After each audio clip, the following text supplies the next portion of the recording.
Joel. And if a contractor is working through an agency, who is responsible for that contractor's tax and liabilities, etc.?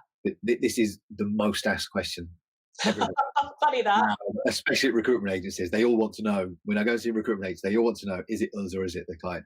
Now, unless I've missed it, and I'm happy to hold my hands up if I have missed it, this hasn't been clarified. So for me, it's the determination is who's the employer, and that's who's liable. So let's say you've got you're working at a company, you're working at, I don't know, a large bank, say, and they're acting as your employer or they're the employer, but your money is being paid to an agency first. They're taking their margin and then they're paying you.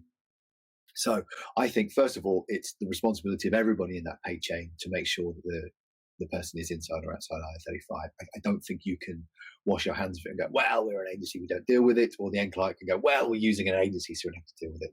It may take a test case, which is probably 2-3 years away, where somebody has said, well, we're a recruitment agency, so, we let them decide. Or likewise, the company said, we paid through an agency, so we didn't care if they were a limited company or not. I think it's everyone's responsibility.